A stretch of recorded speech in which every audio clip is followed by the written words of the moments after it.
કેમ છો વિદ્યાર્થી મિત્રો? મજામાં? તો આવી ગયા છે આપણે એક નવો ટોપિક લઈને અને ટોપિકનું નામ છે સાપેક્ષ વેગ અથવા તો સાપેક્ષ ગતિ. ઓકે, તો આ જે ટોપિક છે એ એનસીઈઆરટીમાં નથી આપેલો, એટલે આ જેડબલઈ અને નીટનો કમ્બાઇન્ડ લેક્ચર છે. આમાં આપણે બંનેના પીવાયક્યુ સોલ્વ કરી લઈશું. બીજી વસ્તુ, આ લેક્ચરનો પાર્ટ 1 છે. થોડોક લાંબો લેક્ચર હશે તો તમે એને પાર્ટ્સમાં બી જોઈ શકો છો. ઓકે, તો આનો બીજો પાર્ટ જે છે આના પછીના ચેપ્ટરમાં આવશે, જે સમતલમાં ગતિ છે તેમાં. ઓકે, તો સ્ટાર્ટ કરીએ સમજવાનો કે આ ટોપિક એક્ઝિસ્ટ કેમ કરે છે, મીન્સ આ ટોપિક ઇન્ટ્રોડ્યુસ કરવાની એવી તો શું જરૂર પડી. ઓકે, તો બેઝિક થી સમજવાનું ચાલુ કરીએ. તો ધારો કે તમે ગાડી કાં તો ટુ વ્હીલર ચલાવો છો, એમાં તમે 100 કિલોમીટર પ્રતિ કલાકની ઝડપે ગતિ કરો છો. બરાબર, એટલે તમારી ઝડપ અથવા તો વેગ કેટલો છે? 100 કિલોમીટર પ્રતિ કલાક. તો જેમ તમે અહીંયા જોઈ શકો છો કે એક ગાડી છે 100 ની ઝડપે જઈ રહી છે. હવે આપણાને કઈ રીતે ખબર પડી કે આ ગાડીની ઝડપ 100 છે? તો સ્વાભાવિક છે કે આપણે શેમાં જોયું હશે? સ્પીડોમીટરમાં જોયું હશે. પણ એક સેકન્ડ વિચારો, શું ખરેખર આવું હોઈ શકે કે ગાડીની ઝડપ 100 જ છે? હવે સર તમે એવું કેમ કહો છો? તો હકીકતમાં જોવા જાઓ તો પૃથ્વી પોતાની અક્ષ પર 1700 કિલોમીટર પ્રતિ કલાકની ઝડપે ગતિ કરે છે. ઓકે, એનો મતલબ એવો થયો હવે કે જે ગાડી છે એ 1700 કિલોમીટર પ્લસ આ બીજા 100 એડ કરી દે એટલે ટોટલ કેટલા થશે? 1800 કિલોમીટર પ્રતિ કલાકની ઝડપે ગાડી ગતિ કરી રહી છે. ઓકે, હજી થોડું વધારે વિચારીએ તો પૃથ્વી જે છે સૂર્યમંડળના એટલે સોલર સિસ્ટમ છે એની ફરતે 30 કિલોમીટર પ્રતિ સેકન્ડની ઝડપથી ગતિ કરે છે. યસ, 30 કિલોમીટર પ્રતિ સેકન્ડ. તો શું હવે એનો મતલબ એવો કે આપણી ગાડી પેલો જે 1800 કિલોમીટર પ્રતિ કલાકનો વેગ હતો અને આ 30 કિલોમીટર પ્રતિ સેકન્ડ બીજા અંદર એડ કરીએ એટલી ઝડપે ગતિ કરે છે? હજી થોડુંક વિચારીએ તો આપણી જે સોલર સિસ્ટમ છે એ ગેલેક્ટિક સેન્ટર જે મિલ્કી વે ગેલેક્સી છે એના કેન્દ્રના ફરતે 20 કિલોમીટર પ્રતિ સેકન્ડની ઝડપે ગતિ કરે છે. તો શું હવે ગાડી, આપણી જે ગાડી હતી એ 1800 કિલોમીટર પ્રતિ કલાક બરાબર પ્લસ 30 કિલોમીટર પ્રતિ સેકન્ડ અને આ બીજા 20 કિલોમીટર પ્રતિ સેકન્ડ આ બધું એડ કરી એટલી ઝડપથી ગતિ કરે છે? અને હજી થોડું વધારે વિચારીએ તો આપણી જે મિલ્કી વે ગેલેક્સી છે એ શૂન્યાવકાશમાં એટલે મુક્ત અવકાશ જે છે ત્યાં 230 કિલોમીટર પ્રતિ સેકન્ડની ઝડપે ગતિ કરે છે, એટલે દૂર જઈ રહી છે. મિલ્કી વે ગેલેક્સી જે છે દૂર જઈ રહી છે આટલી ઝડપથી. ઓકે, એનો મતલબ એવો કે આપણી ગાડી આટલી બધી ઝડપથી ગતિ કરે છે. તમને થાય કે હારું, વાત તો સાચી છે કે ખરેખર આપણી ઝડપ તો એટલી છે, પણ આપણે તો કદી એવું ફીલ નથી થયું કે આપણે આટલી બધી ઝડપથી ગતિ કરતા હોઈએ. બરાબર, તો મેન લોચો આ જ છે. ઓકે, કે જ્યારે તમે તમારો વેગ સાપેક્ષમાં લો છો, બરાબર, તો કોની સાપેક્ષમાં લો છો એ મહત્વનું છે. તો આપણે આપણો વેગ કોની સાપેક્ષમાં લીધો? તમે કહો સ્પીડોમીટરની સાપેક્ષમાં. ના, આપણે આપણો વેગ કોની સાપેક્ષમાં લીધો? જમીનની સાપેક્ષમાં. ઓકે, પણ જમીન તો પૃથ્વી છે અને પૃથ્વીની ઝડપ આટલી છે, સોલર સિસ્ટમની ઝડપ આટલી છે, તો એ બધું શું? તો આપણે શું કરીએ છીએ, આ બધા અચળ છે, આ બધી ઝડપો કદી બદલાવાની નથી. એટલે આપણે સિમ્પલી શું કર્યું અહીંયા કે આ જે પણ ઝડપ છે વીજી, બરાબર, એટલે જમીનની ઝડપ અથવા તો જમીનનો વેગ, એને હંમેશા શું લઈ લીધો છે? 0 રેફરન્સ તરીકે. એટલે જમીનની ઝડપ 0 એટલે આપણી સાપેક્ષમાં બીજી બધી ઝડપ આપણે શું લઈ લીધી? 0 લઈ લીધી.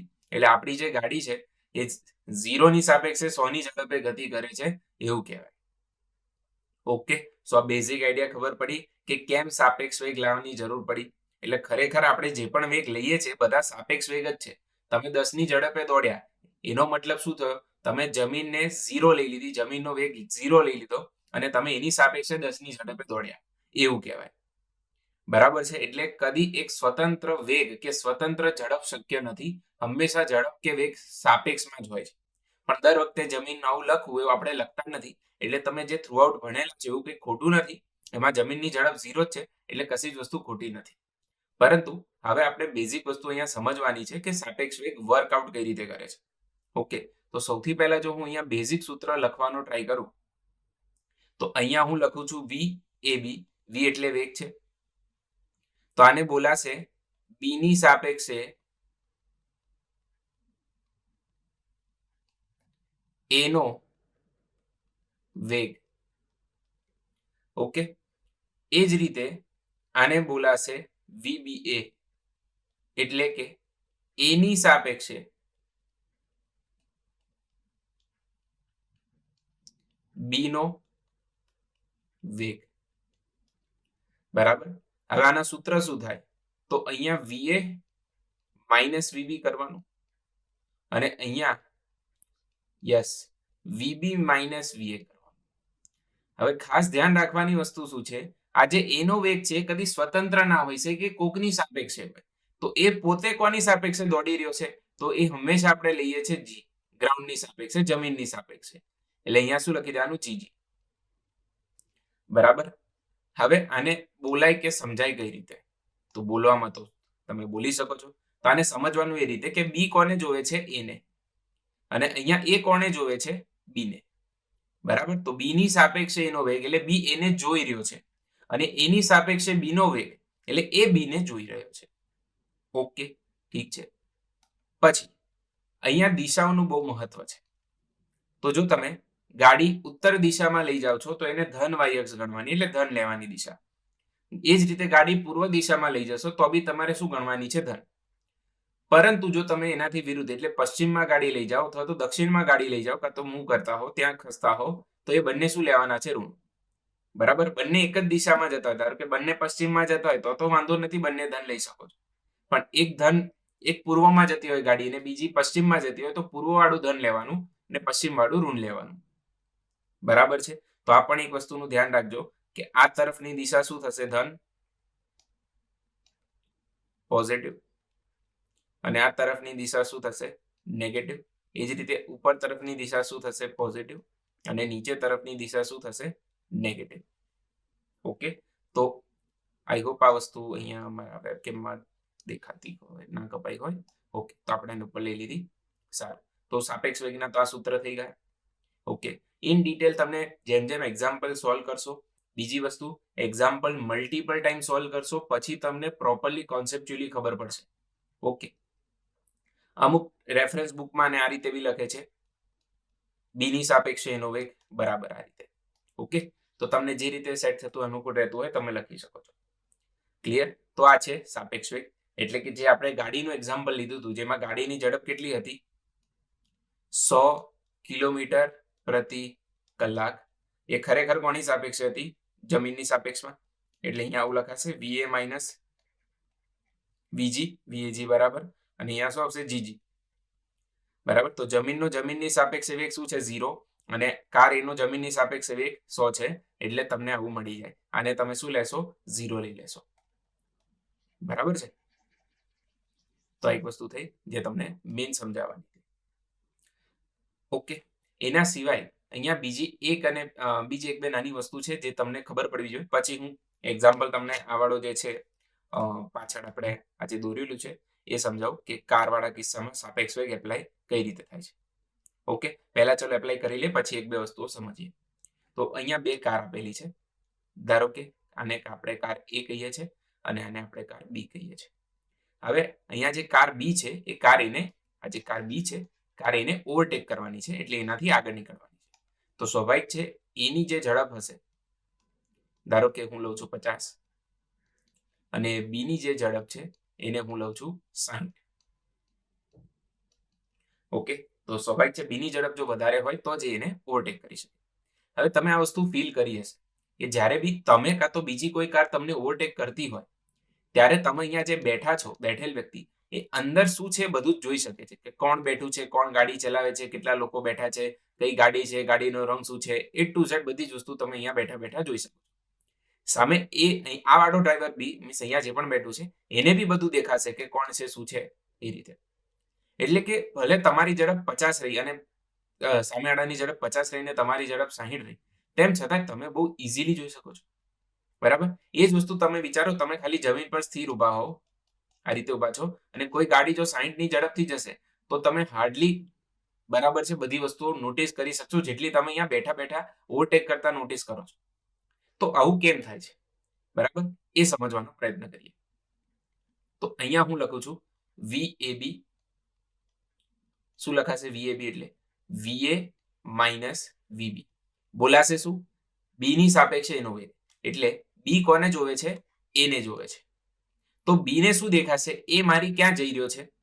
મારી પાછળ જઈ રહ્યો છે. બરાબર? કેમ કે બી ઓવરટેક કરવાનો છે ને. તો બી તો આમ છે એટલે જ્યારે બી ની નજર પડશે ત્યારે એને શું દેખાશે કે એ ક્યાં જઈ રહ્યો છે? મારી પાછળ જઈ રહ્યો છે. બરાબર? એટલે આ જવાબ શું આવવો જોઈએ? ઋણ. કેમ કે જો આ દિશા ધન લઈએ તો એની સાપેક્ષે આ તો પાછળ જઈ રહ્યો છે તો શું આવશે? ઋણ આવશે. ઓકે, તો ચેક કરી જોઈએ. તો અહીંયા શું આવશે? બંનેના વેગ જે આપ્યા છે કોની સાપેક્ષે છે? જમીનની સાપેક્ષમાં, એટલે અહીંયા જી લખવું પડે. ઓકે, તો VAG કેટલા છે? 50 અને VBG કેટલા છે? 60. તો જવાબ શું આવશે? -10 મીટર પ્રતિ સેકન્ડ. બરાબર? એટલે સ્વાભાવિક છે આપણે જે અહીંયા વિચાર્યું, હંમેશા ટ્રાય કરવાનો કે તમે લોજિકથી જવાબ આપી શકો પહેલા. બરાબર? તો જ્યારે બી એને જોવે છે ત્યારે એને પાછળ જતો દેખાય છે એટલે. અને આ બીજી વસ્તુ, વેગ કેટલો આવ્યો? 10. વેગ 10 આવ્યો એનો મતલબ શું થયો કે આ બે વચ્ચે સાપેક્ષ વેગ કેટલો છે? ખાલી 10. એટલે આટલો ઓછો વેગ હોવાથી અહીંથી ક્લિયરલી બધું જોઈ શકતા હતા અને અહીંથી બી બધું ક્લિયરલી જોઈ શકતા હતા. પણ આપણે જમીન પર ઉભા આપણો વેગ તો શું હતો? 0. તો આપણી સાપેક્ષે તો આ ગાડીઓ 60 ની ઝડપે ગઈ. બરાબર? એટલે આપણાને સ્વાભાવિક છે બધી વસ્તુ ના દેખાય, બટ આ રીતે જ્યારે તમે ઓવરટેક કરતા હો ત્યારે તમને બધી જ વસ્તુઓ દેખાશે. એ જ રીતે જો અહીંયા હું VBA શોધું તો શું આવશે? VB minus VA. અહીંયા આવશે GG. VBG કેટલા છે? અચ્છા, આને બોલાશે શું? લોજિક વાઇઝ સોલ્વ કરી લઈએ પહેલા. ઓકે, તો એની સાપેક્ષે બી નો, તો એ જોશે બરાબર એ વાળો કે બી ક્યાં જાય છે? તો મારી આગળ જઈ રહ્યો છે. બરાબર? કેટલી ઝડપથી આગળ જતો દેખાશે? તો 10 ની ઝડપથી જ આગળ જતો દેખાશે. ઓકે, તો VBG કેટલા છે? 60. VAG કેટલા છે? 50. તો જવાબ શું આવશે? +10 મીટર પ્રતિ સેકન્ડ. એટલે અહીંયા દિશા મેટર કરે છે, ખાસ ધ્યાન રાખવાનું. બરાબર? આટલી વસ્તુ ક્લિયર થઈ? ઓકે, આમાં વધારામાં એક તમને જે મેં તમને કીધી હમણાં થોડીક વાર પહેલા કે 1-2 વાત કહીશ. તો અહીંયા વધારામાં તમને એવું પૂછી શકે કે જ્યારે અહીંયા બેઠેલો વ્યક્તિ રસ્તાને જોશે તો રસ્તાનો વેગ કેવો હશે? હવે આપણે હમણાં તો કીધું કે રસ્તાનો વેગ તો આપણે શું લઈએ છીએ? 0 લઈએ છીએ. પણ અહીંયા વિચારો, જે વ્યક્તિ અંદર બેઠો છે એને રસ્તો ક્યાં જતો દેખાશે? વ્યક્તિ આગળ જાય છે તો ક્યાં દેખાશે રસ્તો? પાછળ જતો દેખાશે. બરાબર? એટલે તમને અહીંયા આવો પ્રશ્ન બી પૂછી શકે કે બી ની સાપેક્ષે રસ્તાનો વેગ કેટલો છે? બરાબર? તો રસ્તો એટલે ગ્રાઉન્ડ અને બી ની સાપેક્ષે તો આપણે શું કરશું? VG minus VB. અને આ બંને જમીનની સાપેક્ષે છે. તો આ તો 0 થાય અને આ શું થશે? -60. તો આ વસ્તુ ખબર પડી? જ્યારે અહીંયા બેઠેલી વ્યક્તિ રસ્તાને જોશે ત્યારે રસ્તો એને પાછળ જતો દેખાશે એટલે. બરાબર? તો પોતાનું જો વેગ ધન છે તો રસ્તાનો વેગ શું આવી જશે? ઋણ. અને પોતાનો વેગ જો ઋણ છે તો રસ્તાનો વેગ શું આવી જશે? ધન આવી જશે. ઓકે, તો પહેલો કિસ્સો થયો. હવે જ્યારે બે કાર એકબીજાને ક્રોસ કરતી હોય ત્યારે આપણે ઓલવેઝ ફીલ કરીએ છીએ કે આપણે જે અહીંયા બેઠા છે અને જે વ્યક્તિ અહીંયા બેઠી છે તો આ વાળા વ્યક્તિને એવું લાગશે કે આને બહુ સ્પીડમાં ગયો, અહીંથી ક્રોસ થયો. અને સેમ વસ્તુ આને એવું લાગશે કે તમે બહુ સ્પીડથી ક્રોસ થયો. બરાબર? તમને જેવું લાગે છે સેમ સામેવાળાને એવું જ લાગશે. સુમ દઈને ગયા. ભલે તમારી ઝડપ ઓછી હતી, એની પણ ઝડપ ઓછી હતી. તો આવું કેમ થાય છે? બરાબર? થોડું એ સમજવાનો ટ્રાય કરી. તો ફરીથી આ કાર એ છે અને આ કાર બી છે. કાર એ જે છે એનો જમીનની સાપેક્ષે વેગ આપ્યો છે 50 મીટર પ્રતિ સેકન્ડ. બરાબર? અને કાર બી જે છે એનો જમીનની સાપેક્ષે વેગ આપ્યો છે 60 મીટર પ્રતિ સેકન્ડ. હવે આ જે વેગ છે મારે ઋણ લેવો પડે. કારણ બહુ સરળ છે. હમણાં મેં તમને કીધું આ પૂર્વ તરફ જાય તો આ ક્યાં જાય છે? પશ્ચિમ તરફ. તમારી મરજી, તમે આને ઋણ લેશો તો આને ધન બતાવી દેજો, કોઈ વાંધો નહીં આવે. ઓકે, બટ બંને ધન ના લેવાય. ઠીક છે, સારું.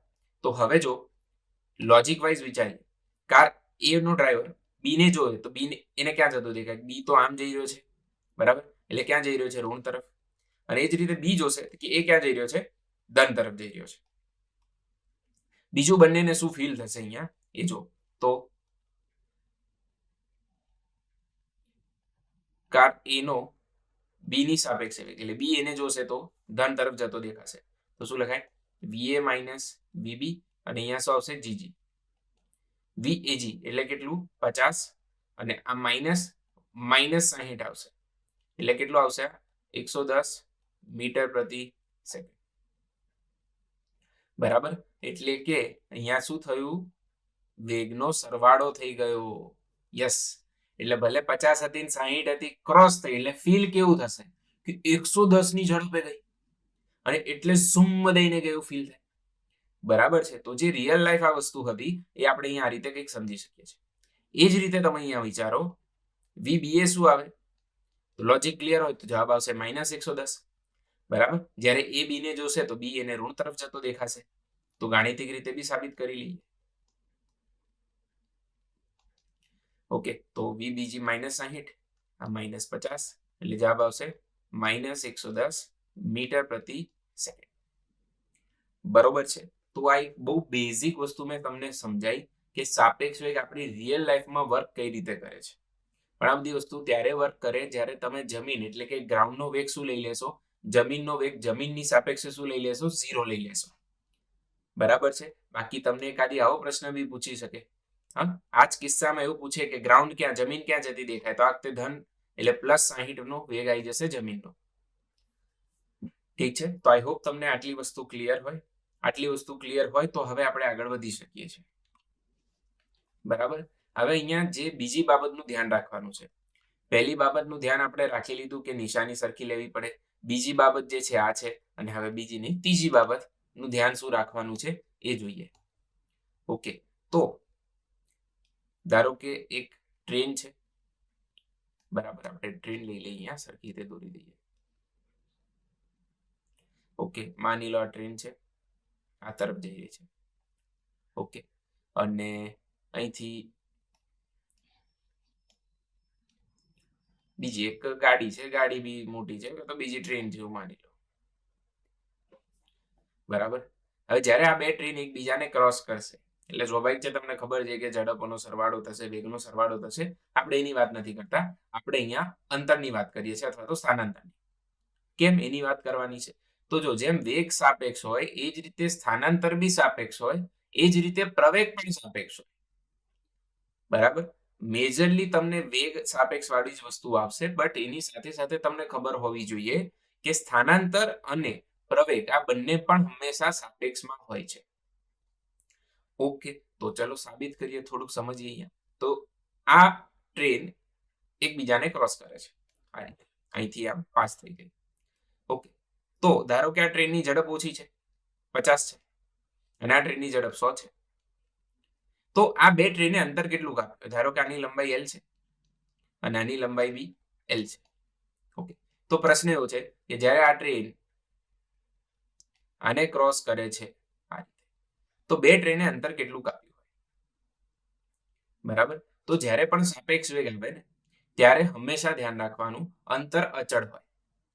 એટલે કે આ બે ટ્રેન વચ્ચેનું પ્રાઇમરી અંતર કેટલું છે, 2L. બરાબર, આનો ડબ્બો લો અને આનો ડબ્બો લો, તો બે ડબ્બા વચ્ચેનું અંતર કેટલું છે, 2L છે. તો આ અંતર ઓલવેઝ અચળ રહે જ્યારે તમે સાપેક્ષ વેગ લો. તમે કોક શું કહો છો, ખબર ના પડી.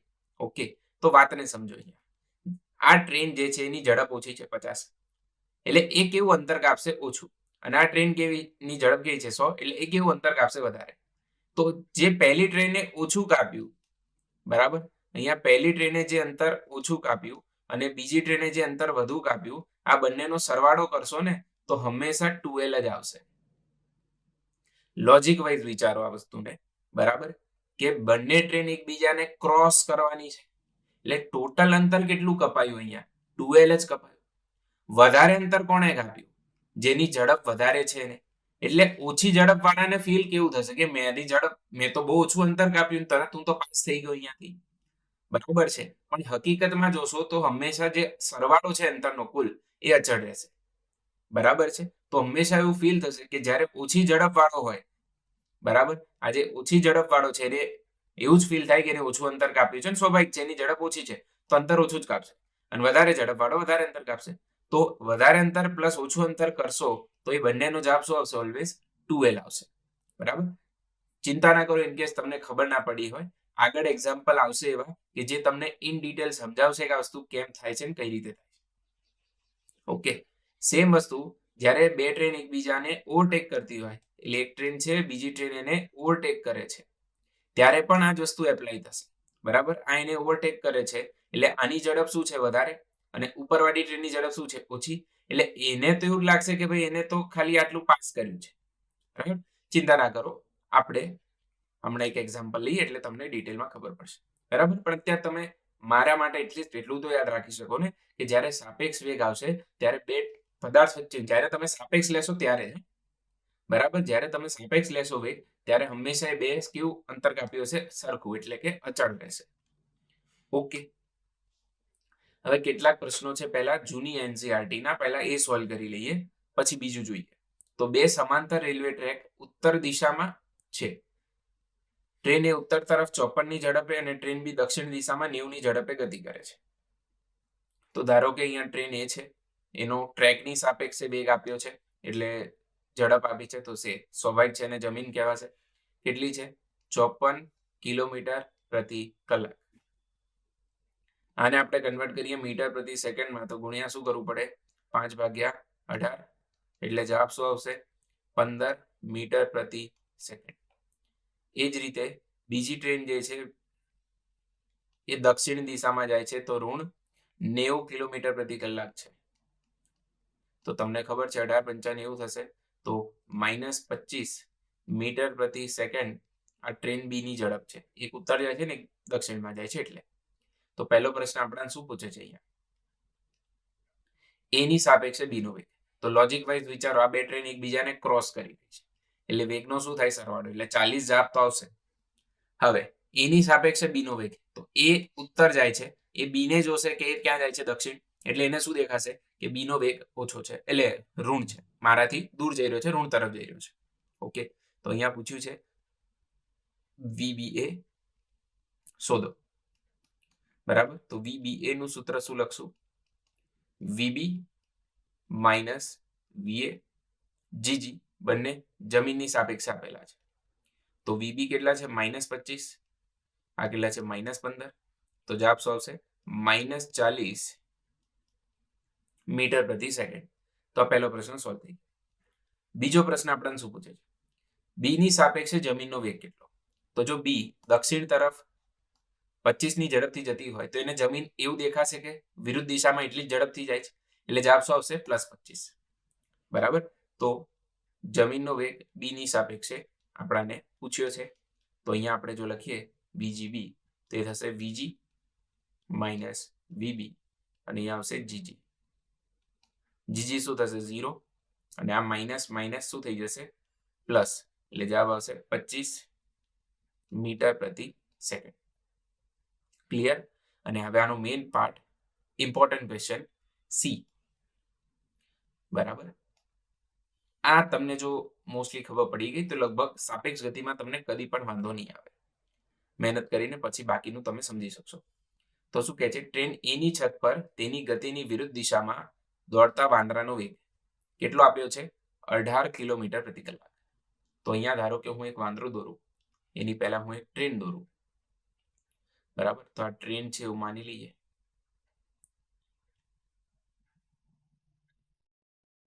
માનવામાં શું જાય છે? ઓકે. તો ટ્રેન ક્યાં ગતિ કરી રહી છે? જેમ આપણા પ્રશ્નમાં કીધું છે ટ્રેન એ ઉત્તર તરફ 15 મીટર પ્રતિ સેકન્ડની ઝડપથી ગતિ કરે છે. હવે એક વાંદરો ટ્રેનની છત પર છે એટલે અહીંયા માની લો કે આ વાંદરો છે. બરાબર? એ ટ્રેનની ગતિની વિરુદ્ધ દિશામાં એટલે કે આ તરફ કેટલી ઝડપથી ગતિ કરે છે? 18. તો VM કેટલું છે? 18 કિલોમીટર પ્રતિ કલાક. વિરુદ્ધ દિશા છે એટલે ઋણ આવશે અને 5/18 એટલે -5 મીટર પ્રતિ સેકન્ડની ઝડપથી વાંદરો ગતિ કરે છે એવું કહેવાય.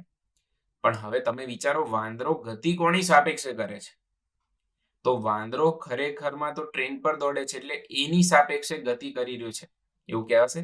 તો વાંદરો આ બાજુ દોડી રહ્યો છે.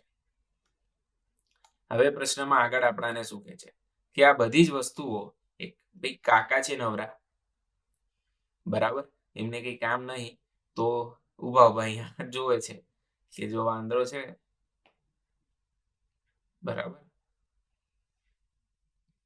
મોઢું બગડી ગયું ભાઈ કાકાનું. ઉભા રહો, સુધારી દઈએ. ઓકે. તો આ બધી જ વસ્તુઓ કોણ જોવે છે? કાકા જોવે છે. બરાબર, આ જોવે છે આ રીતે. તો આપણને શું પૂછે છે કે આ કાકાની સાપેક્ષે વાંદરાનો વેગ કેટલો હોય? હવે તમે વિચારીને કહેજો, હું જે બી પ્રશ્ન પૂછું તમને અહીંનો મેં તમને શું પૂછ્યું છે એ ક્લિયરલી નથી સમજાયું, બટ પહેલા લોજિક વાઇઝ તો ક્લિયર કરીએ ને કે શું પૂછ્યું છે. તો બેઝિક વિચારીને કહેજો, આ કાકા જે વાંદરાને જોવે છે, બરાબર, તો કાકાને વાંદરો ક્યાં જતો દેખાય? ડાબી તરફ જતો દેખાશે કે જમણી તરફ જતો દેખાશે? તમે આવો પ્રશ્ન કેમ પૂછો છો? ખાલી જવાબ તો આપો. બરાબર, પોઝ કરો અને વિચારો આ પ્રશ્ન. બરાબર, કે ટ્રેનની ઝડપ 15 છે જમણી તરફ અને વાંદરો 5ની ઝડપથી ડાબી તરફ દોડી રહ્યો છે. ઓકે, તો આ કાકાને શું દેખાશે? બરાબર, આ કાકાને શું દેખાશે કે આ વાંદરો કઈ તરફ ગતિ કરે છે? જમણી તરફ કે ડાબી તરફ? ઓકે, સો આઈ હોપ તમે પોઝ કરીને વિચાર્યું હોય. ઓકે, તો યસ, જે વાંદરો છે એ કાકાને જમણી તરફ જતો દેખાય ટ્રેન સહિત. કેમ? ટ્રેનની ઝડપ 15 છે, વાંદરાની 5 છે, 15 માંથી 5 જાય તો કેટલા વધે? 10. એટલે 10ની ઝડપથી ઇફેક્ટિવ જે ઝડપ છે આ બાજુની થઈ 10. એટલે વાંદરો ટ્રેન સહિત આ બંને ક્યાં જતા દેખાશે? જમણી તરફ. બરાબર, તો ખરેખર વાંદરો આમને આમ દોડી રહ્યો છે ટ્રેન પર, બટ ડાબી તરફ નથી જઈ રહ્યો એવું કોને દેખાશે? કાકાને. તો જે 10 વેગ લાયા આપણે અહીંયા લોજિક વાઇઝ અહીંયા સાબિત કરવાનો છે. એટલે પૂછ્યું શું છે? તો પૂછ્યું આ છે વાંદરાની ગતિ એટલે વાંદરાનો વેગ જમીનની સાપેક્ષે. ઓકે, તો હવે અહીંયા ગાણિતિક રીતે કઈ રીતે લાવવાનું? તો તમે મૂકી દો સૂત્ર VMG બરાબર VM માઇનસ VG, તો અહીંયા GG, તો આ તો 0 છે જમીનની સાપેક્ષે, ના તો શોધવાનું છે આપણને. બરાબર, ના VAG વપરાશે, આ વાળું વપરાશે, ઉપર જે ગયું ને આ વાળું સૂત્ર વપરાશે. કઈ રીતે? તો જો VMA લખું, આને શું બોલાય? ટ્રેન એની સાપેક્ષે વાંદરાનો વેગ. જીજી થઈ ગયું. તો આપણે શોધવાનું છે, આપણને ખબર છે, તો માઇનસ જે છે ડાબી બાજુ જશે તો પ્લસ થઈ જશે. તો VMG બરાબર VMA પ્લસ VAG. VMA કેટલા છે? -5. VAG કેટલા છે? 15. 15 માંથી 5 જાય તો કેટલા વધ્યા? 10. સો આઈ હોપ તમને આ ક્વેશ્ચન 100% ક્લિયર થઈ ગયો હોય. એકવાર શાંતિથી વિચારીને જોજો, કે ઇમેજિન કરીને જોવાની વસ્તુ છે કે આ વસ્તુ કઈ રીતે વર્કઆઉટ કરે છે. બરાબર, તો આ પહેલો પ્રશ્ન પત્યો. હવે બીજો પ્રશ્ન જોઈએ. એક જેટ પ્લેન 500 ની ઝડપે ઉડી રહ્યું છે. બીજી વસ્તુ, હવે જેટ પ્લેન હવામાં ઉડી રહ્યું છે એટલે તમે શું કહેશો? હવાની સાપેક્ષે એનો વેગ છે, બટ હવા એટલે વાતાવરણ પૃથ્વીનો ભાગ છે. બરાબર, અને પૃથ્વી એટલે આપણે જમીન લઈએ છીએ, એટલે જેટ પ્લેન જે ઉડી રહ્યું છે એ જમીનની સાપેક્ષે ઉડી રહ્યું છે એવું કહેવાય, નહીં કે હવાની સાપેક્ષે. બરાબર, તો આપણે સૌથી પહેલા અહીંયા જેટ પ્લેન દોરી દઈએ.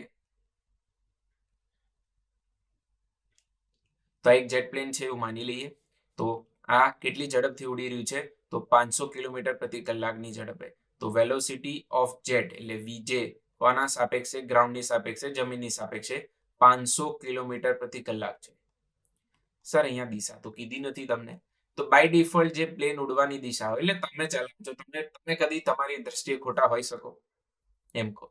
ના હોઈ શકો ને. તો જે જેટ પ્લેન છે તમે ચલાવો છો એવું માની લો, એટલે તમે જે બી દિશામાં જતા હશો એ સાચી દિશા જશે. ઓકે, તો એ હિસાબથી અહીંયા વેગ દર લેવાનો છે. ઓકે, હવે આગળ શું કહે છે? તે જેટ પ્લેનની સાપેક્ષે 1500 ની ઝડપે દહન ઉત્પાદનોને બહાર કાઢી રહ્યું છે.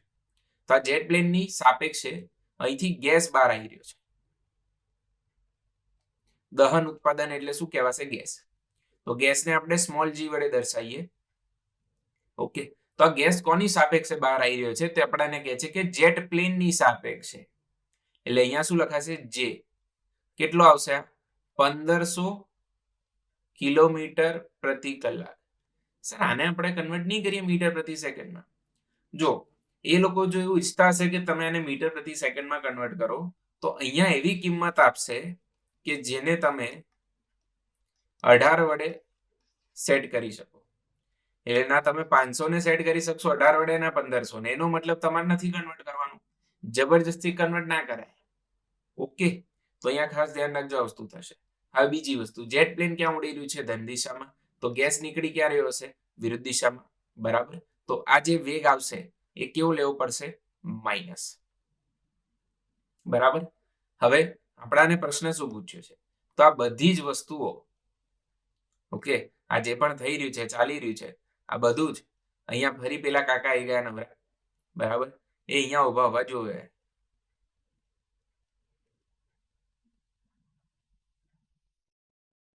ઓકે, થોડું બગડી ગયું મોઢું ને બધું, સુધારી દઉં છું. ઓકે, તો આ કાકા અહીંથી ઉભા ઉભા બધું જોવે છે. ઓકે, તો પૂછે છે શું? તો કાકાની સાપેક્ષે આ જે ગેસ નીકળી રહ્યો છે એ કેટલી ઝડપથી નીકળી રહ્યો હોય એવું પૂછે છે. હવે ફરી એકવાર તમારે અહીંયા શું વિચારવાનું છે? પોઝ એન્ડ ટ્રાય કરવાનું છે. શું? બરાબર. કાકાને જે ગેસ છે એ ક્યાં જતો દેખાય? ડાબી તરફ જતો દેખાય કે જમણી તરફ? આઈ હોપ તમને પ્રશ્ન ક્લિયર હોય. So just pause and try. Okay, શું જવાબ આપ્યો? યસ, કાકાને ગેસ ક્યાં જતો દેખાશે? ડાબી તરફ. કેમ? જેટની સ્પીડ 500 અને ગેસની 1500, તો 1500 માંથી 500 જાય તો 1000 વધે, એટલે કાકાને શું દેખાશે કે ગેસ 1000 ની સ્પીડે ક્યાં જઈ રહ્યો છે? ભાઈ આ બહુ બુદ્ધ હસ્ત સિદ્ધ હસ્ત કાકા છે એવું માની લો. બરાબર, કે અહીંયા ઉભા ઉભા એમને આનો વેગ બી ખબર હે, આનો વેગ બી ખબર હે, બધું ખબર છે. બરાબર. તો અમુક વાર ફિઝિક્સમાં હું થશે કે ભાઈ આ કાકાને રીતે ખબર પડી કે આનો કેટલો વેગ છે, આનો કેટલો વેગ છે, તો કંઈક આ રીતે છે. બરાબર. એટલે અહીંયા બહુ લાંબુ ના વિચારાય તમારે કે ભાઈ કાકાને કઈ રીતે ખબર પડી. આપણે પ્રશ્ન સોલ્વ કરવા આવ્યા છે, આ બધી લવારીઓ કરવા નથી આવ્યા. બરોબર. તો એ વસ્તુ તમને ક્લિયર હોવી જોઈએ. અને એટલીસ્ટ તમે પહેલા 2 ચેપ્ટર ભણ્યા હશો. આ તો ગમે ત્યારે જોતા હશો તમે. બરાબર. ઇવન સ્ટાન્ડર્ડ 12 માં છો તો બી જોઈ શકો છો. બરાબર. તો તમને એટલી તો ખબર પડે કે આ બધી લવારીનો કોઈ મતલબ નહીં. હા, લવારી કરશો તો પછી આખું 11મું 12મું માં જ જશે. ઓકે, તો પાછા અહીંયા આવી જઈએ. સાહેબ તમે તો ગુસ્સે થઈ ગયા. અરે મજાકમાં કીધું છે. ઓકે, તો જોજો કાકાને શું દેખાશે કે 1000 ની સ્પીડે ગેસ પાછો જઈ રહ્યો છે. તો આ વસ્તુ સાબિત કઈ રીતે કરવાની? ઓકે, તો પહેલા તો તમારી પાસે જેટલા સૂત્રો હોય તમે લખવાનું ચાલુ કરો. તો વીજે માઇનસ વીજી, તો અહીંયા જીજી આવશે. આ તો 0 છે તો આ તો સૂત્ર એપ્લાય નહીં થાય. બરાબર. પૂછ્યું શું છે પહેલા એના પર ફોકસ કરીએ. તો પૂછ્યું છે આ. તો સર આનું સૂત્ર વાપરી લઈએ. બરાબર છે. લો વીજીજી જીજી, આ 0, આ લો, કશું નહીં આવે. એટલે વધ્યું આપણી પાસે એક જ. બરાબર. તમને ધીમે ધીમે અંદાજો આવશે કે કઈ રીતે અહીંયા સૂત્ર ડાયરેક્ટલી એપ્લાય કરવું. આ રીતે બે ટ્રાય કર્યા વગર. જમીનની સાપેક્ષે જમીનની સાપેક્ષે. ઓકે, તો શોધવાનું શું છે? આ તો આ ડાબી બાજુ જતું રહેશે તો પ્લસ થઈ જશે. તો વીજીજે પ્લસ વીજેજી. જીજે કેટલો આવશે? -1500. અને આ કેટલો આવશે? +500. શું આવશે?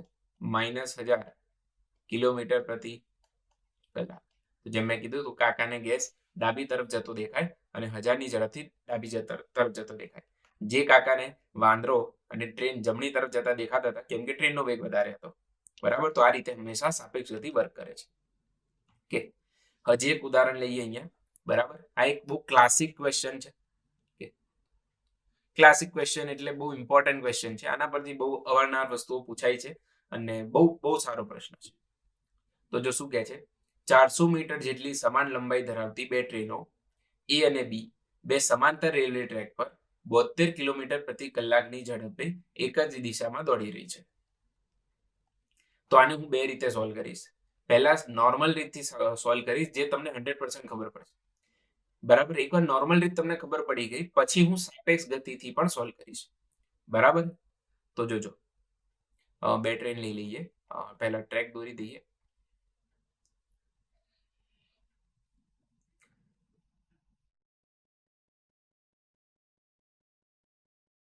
અહીંયા આપણે સાપેક્ષ ગતિ દર્શાવીશું તો એની જગ્યા બરાબર. આટલામાં તો પ્રશ્ન સોલ્વ થઈ જશે. આટલામાં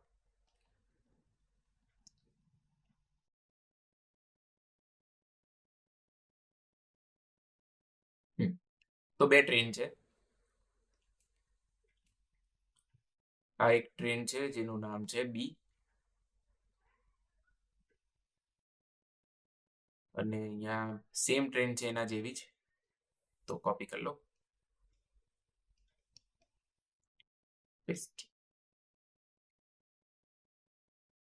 તો આ રીતે બે ટ્રેન છે. ટાયર વગરની ટ્રેન દોરી સાહેબ, દોરું છું લ્યા, જો 2 મિનિટ. ટાયર સહેજ હવામાં રાખું છું કે હું આને એમ સિલેક્ટ કરી શકું, આ રીતે દોડાઈ શકું. ઓકે, તો આને કોપી કરી લઈએ. બહુ કરી. તો બે ટ્રેન છે, બંને ટ્રેનની લંબાઈ કેટલી છે? 400 મીટર. તો આ જે છે એ ટ્રેન એ છે અને આ ટ્રેન બી છે. બંને ટ્રેનની લંબાઈ છે 400 મીટર ઈચ. આ બી 400 મીટર છે. ઓકે, બંનેની પ્રારંભિક ઝડપ કેટલી આપી છે? 72. એટલે કે જો હું અહીંયા v0 એ લખું અને v0 બી, આ હું સાપેક્ષ ઝડપ નથી લખી રહ્યો, v0 એટલે પ્રારંભિક ઝડપ લખી રહ્યો છું. તો કેટલી છે? 72. 72 કિલોમીટર પ્રતિ કલાકને મીટર પ્રતિ સેકન્ડમાં કન્વર્ટ કરો તો ગુણ્યા 5 ભાગ્યા 18, 18 ચોક 72 એટલે 5 ચોક 20 મીટર પ્રતિ સેકન્ડ. બંને એક જ ઝડપે ગતિ કરે છે અને એક જ દિશામાં. હવે એવું કહે છે કે સ્વાભાવિક છે, અહીંયા લખ્યું છે ટ્રેન એ ટ્રેન બી કરતા આગળ છે, તો આગળ જ છે. બી ટ્રેનનો ડ્રાઈવર ટ્રેન એને ઓવરટેક કરવાનું વિચારે છે કે બહુ થયું, હવે પાછળ રહેવાનું, ભાઈ બોસ આપણે હવે આને ઓવરટેક કરશું, અને પોતાની ટ્રેનને 1 મીટર પ્રતિ સેકન્ડ સ્ક્વેર જેટલી પ્રવેગિત ગતિ કરે છે. હવે હંમેશા પ્રવેગને આ નજરે જોવાનો, એકમ તોડીને. એટલે પ્રતિ સેકન્ડ આ જે લાલો છે બી ટ્રેનનો ડ્રાઈવર, એ કેટલો વેગ વધારે છે? એનો 1. બરાબર, પ્રતિ સેકન્ડ 1 એટલે 50 સેકન્ડ બાદ એનો વેગ કેટલો થઈ ગયો હશે? 50. ના, 50 ના થયો હોય. કેમ? 70 થયો ને, 20 તો હતો. બરાબર, તો ઠીક છે, આપણે સાપેક્ષની દ્રષ્ટિએ નથી સોલ્વ કરી રહ્યા. તો આગળ આપણને શું પૂછે છે? તો 50 સેકન્ડ બાદ ટ્રેન બી નો ગાર્ડ ટ્રેન એના ડ્રાઈવરની આગળ નીકળી જાય. તો ગાર્ડ એટલે પાછળનો ભાગ, આને શું કહેવાશે? ગાર્ડ, આ પાર્ટને. તો 50 સેકન્ડમાં શું થાય છે? આનો જે ગાર્ડ છે એ ટ્રેન એથી ક્યાં નીકળી જાય છે? આગળ. પણ ક્યાંથી? ડ્રાઈવરથી, અહીંથી આગળ નીકળી જાય છે. ઓકે, તો પછી બંને ટ્રેન વચ્ચેનું પ્રારંભિક અંતર કેટલું? એટલે પ્રારંભિક અંતર એટલે શું? તો આ અંતર લેવાનું પ્રારંભિક, એટલે કે પછી આ લેવાનું કે પછી આ અંતર લેવાનું? ત્રણેય ટ્રેન, બે ટ્રેન વચ્ચેના અંતર કહેવાય ને. તો જો એનો જવાબ તમને પ્રશ્નમાં જ આપી દીધો છે, તમે કહો ક્યાં છે? તો જોજો શું કહે છે ગુજરાતીમાં આપણાને, ટ્રેન બી નો ગાર્ડ ટ્રેન એના ડ્રાઈવરની આગળ નીકળી જાય છે. એટલે આ જે પાર્ટ છે, આ નીકળ્યો, આને કહેવાય ટ્રેન બી એ થી આગળ નીકળી.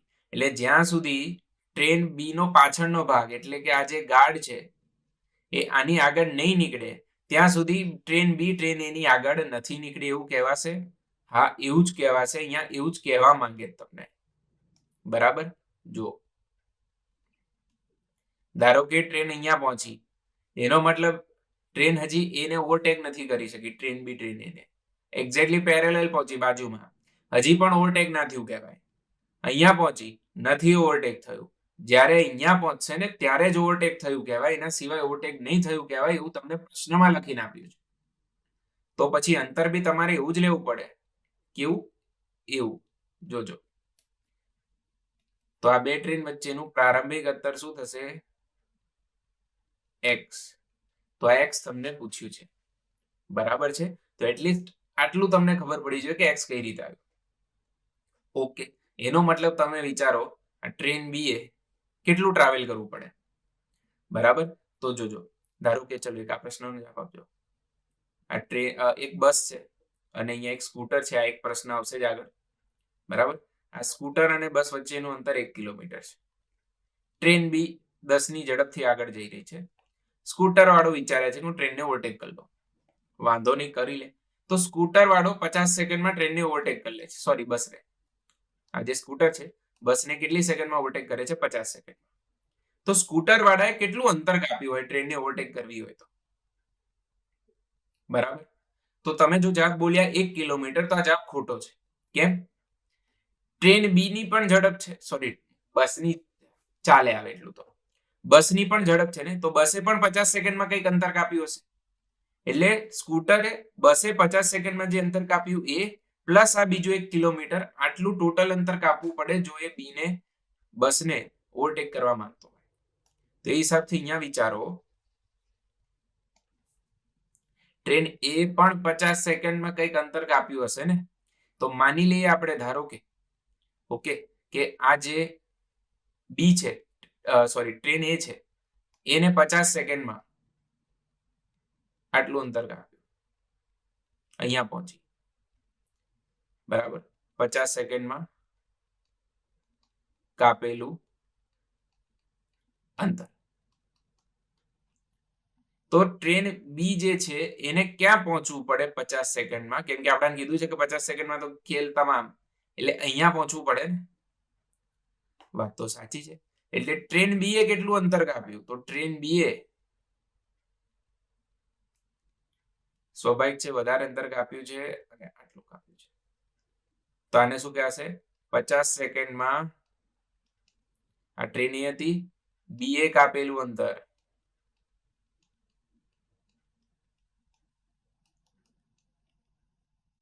ઓકે,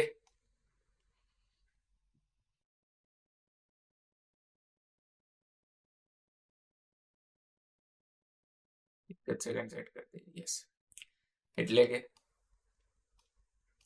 આ ટ્રેન બી અહીંયા પહોંચી હશે, બરાબર, અને ત્યારે ટ્રેને એની આગળ હશે. એટલે ઓલમોસ્ટ આપણે અહીંયા લખી શકીએ કે અહીંથી આટલું અંતર, સહેજ ઉપર લઈ લો. ઓકે, તો જ્યારે અહીં એક્ઝેક્ટલી અહીંયા પહોંચી ત્યારે ટ્રેન બી વાળો ક્યાં પહોંચી ગયો હશે? અહીંયા પહોંચી ગયો હશે, બરાબર.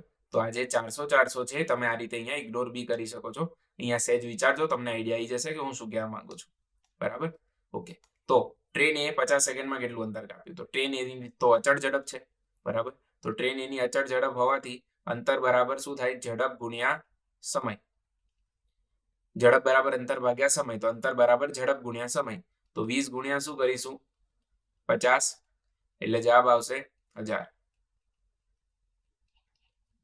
ઓકે, હવે બી એ અંતર કેટલું આપ્યું? તો બી તો અચળ પ્રવેગી ગતિ કરે છે, તો ડીબી શું લખાશે? v0t plus half at square.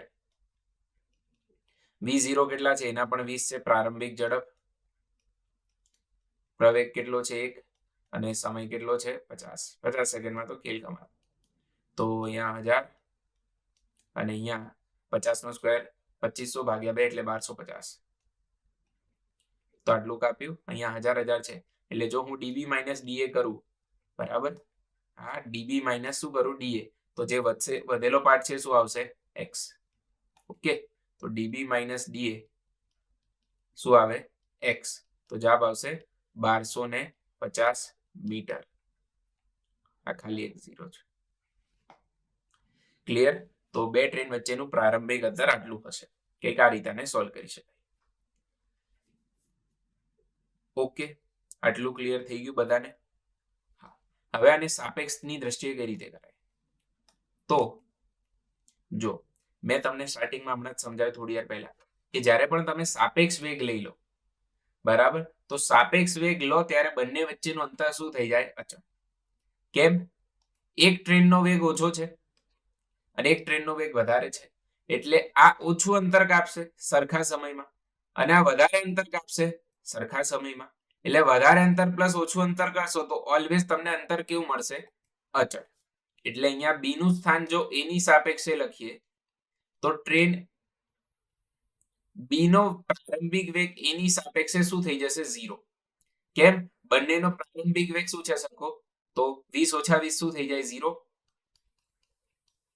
આ બી નો પ્રવેગ એની સાપેક્ષે ટી સ્ક્વેર. તો પ્રારંભિક વેગ બંનેનો 0 છે, તો 0 લઈ લઈએ. કેમ? સાપેક્ષ વેગ 0 છે. અહીંયા સમજાવું તમને. વીઓ બી એ એટલે પ્રારંભિક વેગ, તો આને લખાશે વીબી માઇનસ વીઓ. એક જ દિશા એટલે 0 થઈ જશે. તો એક્સ બી એ બરાબર શું લખાય? આ 0 હાફ પ્રવેગ 1, સમય કેટલો? 50, ને 50 નો વર્ગ કેટલો? 2500 ભાગ્યા 2 કેટલા? 1250. આ સીધો જવાબ. બહુ જાજુ વિચાર્યા વગર. ક્લિયર? તો આ બહુ ક્લાસિક ક્વેશ્ચન છે, આમાં તમારે અભ્યાસ કરવો જોઈએ મારા મત પ્રમાણે, જો તમારે ખરેખર સાપેક્ષ ગતિ સમજવી હોય તો. આની સાથે એનસીઆરટી જૂની હતી એના તમામે તમામ પ્રશ્નો થયા પૂરા. હવે આપણે જે પીવાયક્યુ પૂછાયેલા છે, પહેલા નીટના જોઈશું અને પછી JEE ના જોઈશું. જેટલા પણ પૂછાયેલા છે બધા જોઈ લઈશું. ક્લિયર? તો આટલો પાર્ટ જે છે થિયરી પાર્ટ છે.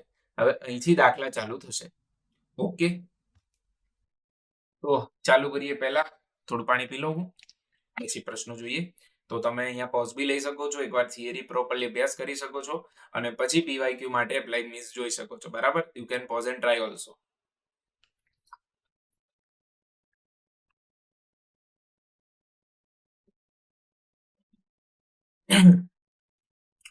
સો જો શું કહે છે, પ્રીતિ મેટ્રો સ્ટેશન પર પહોંચીને જુએ છે કે એસ્કેલેટર કાર્યરત નથી. પેલું ઓટોમેટિક જે એસ્કેલેટર હોય એની વાત કરે.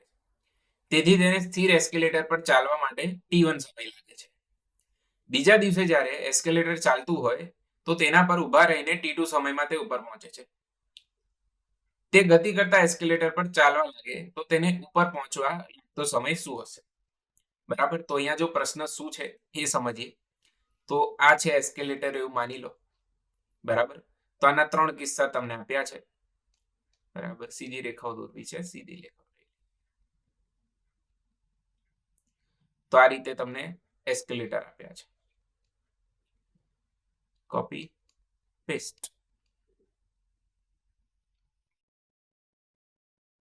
પેસ્ટ.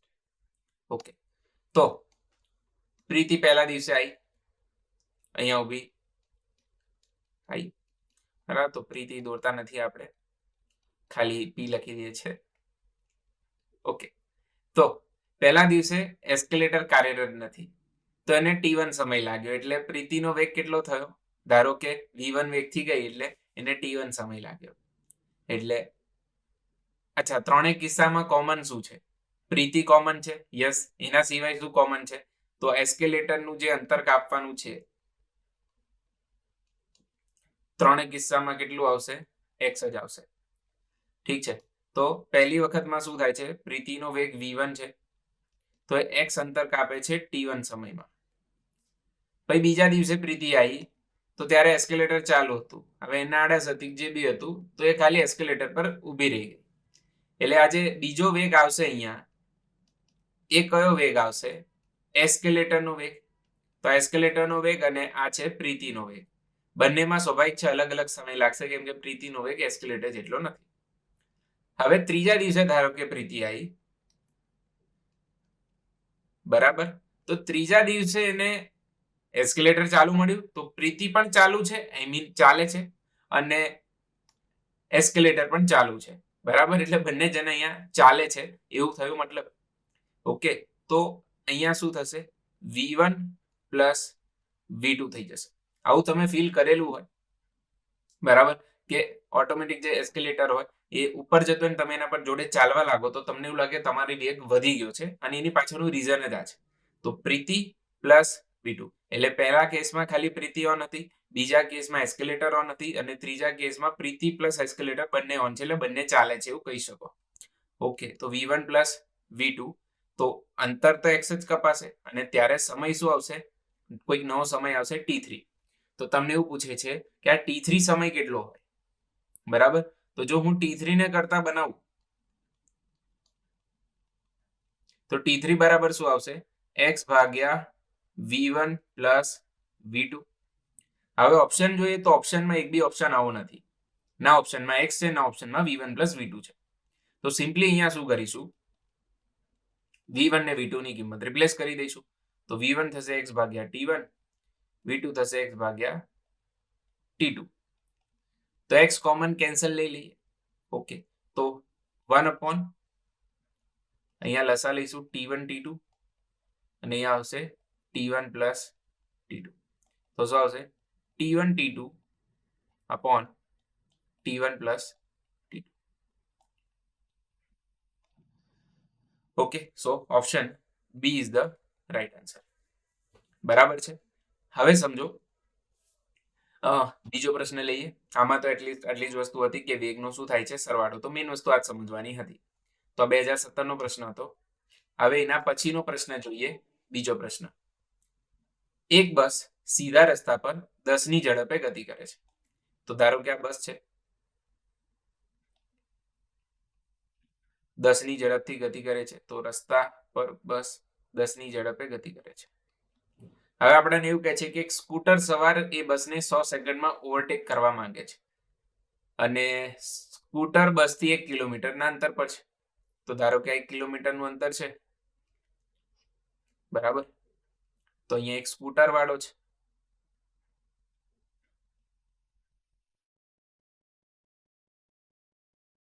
માની લો કે આ સ્કૂટર છે. તો સ્કૂટર વાળો એવું વિચારે છે કે બસને ઓવરટેક કરી નાખવી છે. કેટલા સમયમાં ઓવરટેક કરવી છે? 100 સેકન્ડમાં.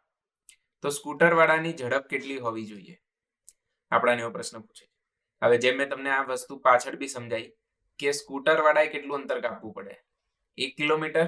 ના, સ્કૂટર વાળાએ આ બસે બરાબર 10 સેકન્ડમાં 100 સેકન્ડમાં જેટલું અંતર કાપ્યું એ અંતર પ્લસ આ 1 કિલોમીટર કાપવું પડે. તો ડીબી એટલે બસે 100 સેકન્ડમાં કેટલું અંતર કાપ્યું? તો 10 ની ઝડપથી 100 સેકન્ડમાં કાપેલું અંતર 1000 થાય. એટલે સ્કૂટર વાળાએ આ 1 કિલોમીટર વત્તા બીજા 1 કિલોમીટર એટલે ટોટલ કેટલું કાપવું પડે? 2 કિલોમીટર. જો એવું ઈચ્છતો હોય કે હું બસને ઓવરટેક કરી દઉં, કેમ કે બસ સ્થિર નથી ઊભી. સ્થિર ઊભી હોત તો બરાબર છે. તો સ્કૂટર વાળાએ 2000 મીટર કાપવું પડે 100 સેકન્ડમાં. તો એની ઝડપ કેટલી હોવી જોઈએ? 20. હવે આમાં સાપેક્ષ વેગ લેવાનો કોઈ મતલબ નતો, એટલે સાપેક્ષ વેગ લીધો બી નથી, કેમ કે વીએસ તો પૂછ્યું છે, બરાબર. તો તમને એવું વીએસ બી શોધત, બરાબર છે. અહીંયા જો સાપેક્ષની દ્રષ્ટિએ કરવું હોય તો શું આવે? વીએસ માઇનસ વીબી અને આ બે શું આવશે? જીજી. ઓકે. તો સ્કૂટરનો બસની સાપેક્ષે વેગ કેટલો છે એ તમને નથી આપ્યો, પહેલો લોચો. સ્કૂટરનો જમીનની સાપેક્ષે વેગ શોધવાનો છે, આ ખાલી આપેલો છે, બરાબર. તો એક વસ્તુ તમે અહીંયા એવો ટ્રાય કરી શકો કે આ જે આવ્યું છે ને, તો આમાં તો અંતર અચળ રહેશે. તો અંતર કેટલું લઈ લઈશું? તો અંતર આપણે લઈ લઈશું 1000. સમય કેટલો લઈ લઈશું? તો 100 સેકન્ડ લઈ લઈશું. ઓકે. તો વીએસજી સ્કૂટરનો જમીનની સાપેક્ષે વેગ અને આ બસ છે 10, બંને એક જ દિશામાં છે એટલે ધન આવશે. તો આ કેટલો આવી જશે? 10. અને -10 આમ જાય એટલે શું આવી જાય? +10. તો જવાબ શું આવશે અહીંયા? 20. તો આ રીતે તમે સાપેક્ષમાં પણ કરી શકતા હતા. ઓકે.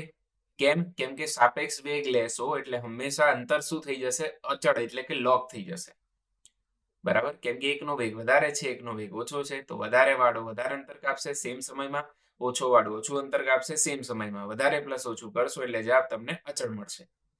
ઓકે. તો અલ્ટરનેટ મેથડ છે, તમને જે ગમે તમે એપ્લાય કરી શકો છો. પ્રશ્નમાં એવું તો નથી લખ્યું ને કે તમારે સાપેક્ષ વેગથી સોલ્વ કરવાનું છે, બરાબર. તો આ વાળું જે સોલ્યુશન છે એ સાપેક્ષ વેગનું છે.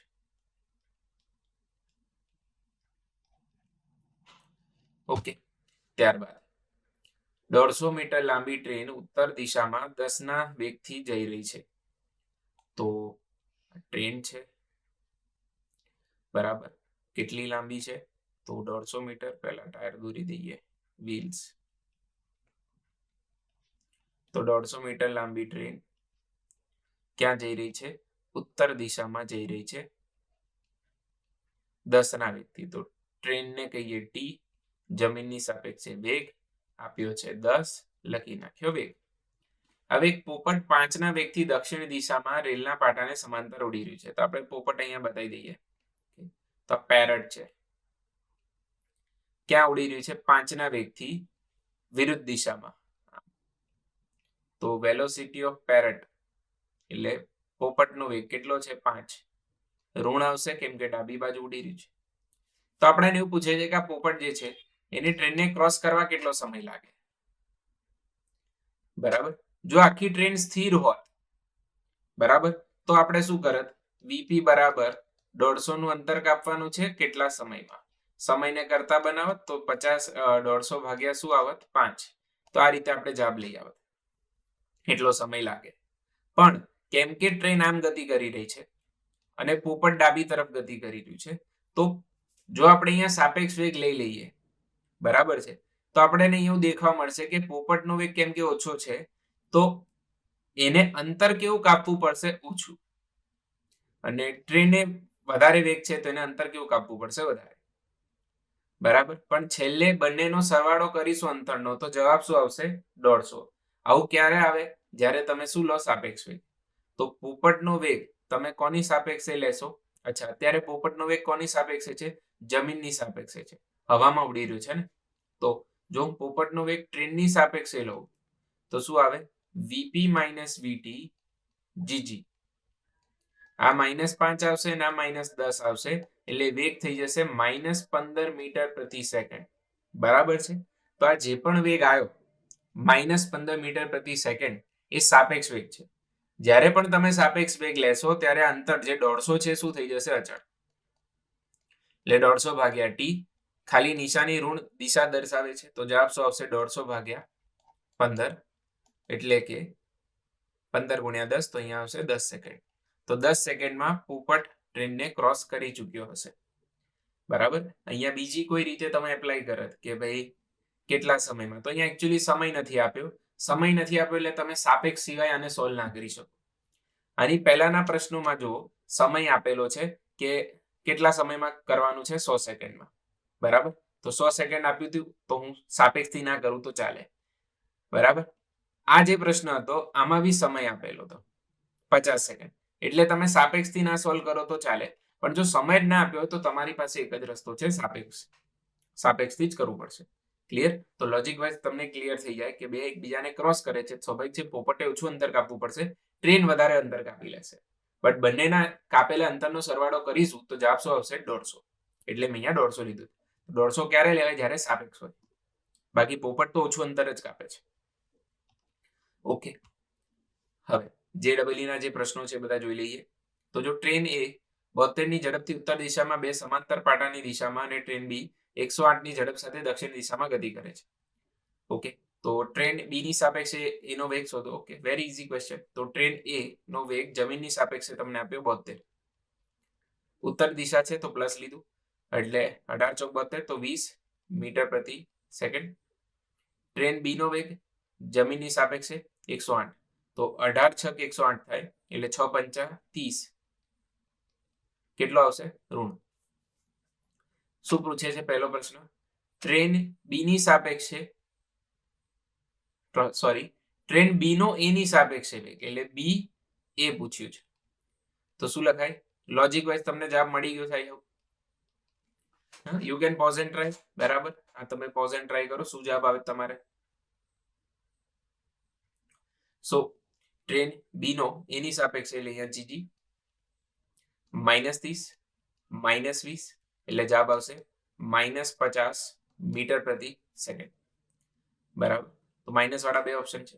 હવે બીજું શું પૂછ્યું? ટ્રેન બી ની સાપેક્ષમાં વેગ જમીનનો વેગ. ઓકે. તો જેમ આપણે પાછળ એક પ્રશ્ન સોલ્વ કર્યો તો જમીનનો વેગ બી ની સાપેક્ષે પ્લસ થઈ જશે 30. બરાબર. તો જવાબ શું આવશે? સી. કઈ રીતે? તો VG minus VB.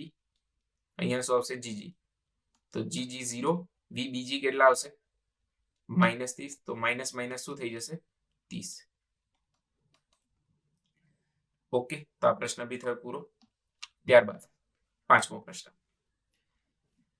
Small L અને 4L લંબાઈની બે ટ્રેન એ અને બી કેપિટલ એલ લંબાઈની ટનલમાં સમાંતર પાટા પર પરંતુ વિરુદ્ધ દિશામાં અનુક્રમે 108 ને 72 ના વેગથી ગતિ કરે છે. ઓકે. તો ટ્રેન એ અને ટ્રેન બી વિરુદ્ધ દિશામાં. તો ટ્રેન એ નો વેગ ધન લઈ લઈએ. ઓકે.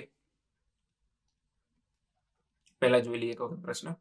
ના વેગથી ગતિ કરે છે. ટનલને પસાર કરવા માટે ટ્રેન એ ટ્રેન બી કરતા 35 સેકન્ડ ઓછો સમય લેતી હોય તો ટનલની લંબાઈ કેટલી થાય? ઓકે. તો અહીંયા સાપેક્ષ વેગ નહીં લ્યો તો બી જવાબ આવી જશે. કઈ રીતે સર? અમને કઈ રીતે ખબર પડે? તમે તો ઠીક 4 રીતે સોલ્વ કરો છો. જો પહેલી વસ્તુ તમારે પ્રોપર પ્રેક્ટિસ કરવી પડશે ત્યારે જઈને તમને આઈડિયા આવશે કે ક્યારે તમારે સાપેક્ષ વેગ લેવો ને ક્યારે સાપેક્ષ વેગ ના લેવો. પ્રશ્નમાં તો ક્યાંય લખ્યું નથી ને એવું. તમે નોર્મલી સોલ્વ કરવાનો ટ્રાય કરો. તો નોર્મલી સોલ્વ કરવાનો ટ્રાય કરીએ તો આ ટનલ છે એવું માની લો. બગડી ગઈ ટનલ.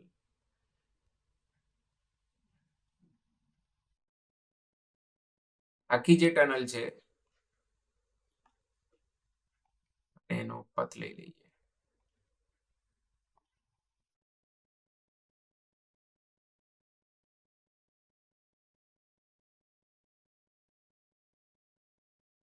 ઓકે, તો જે ટનલ છે આખી એની લંબાઈ કેપિટલ એલ છે, ને કેપિટલ એલ કેટલું આપ્યું છે આપણાને?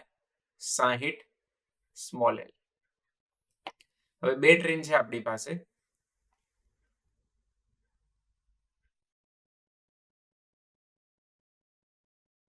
આ ટ્રેન એ અને આ ટ્રેન બી.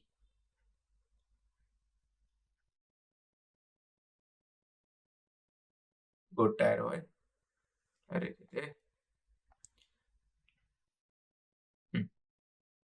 અને સહેજ લંબાઈ વાળી બતાવી દઈએ, કેમ કે ટ્રેન બી જે છે એ કેટલી લાંબી છે? 4L છે, બરાબર. તો હજી સહેજ લંબાઈ બતાવી દઈએ.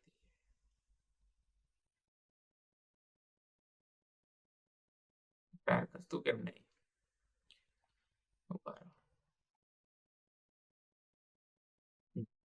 બરાબર, સારું. હવામાં કેમ દોરી છે? તો આ રીતે હું સિલેક્ટ કરી શકું ને, એટલે બીજું કઈ નહીં. તો એક ટ્રેનની લંબાઈ સ્મોલ એલ છે અને એકની લંબાઈ 4 સ્મોલ એલ છે.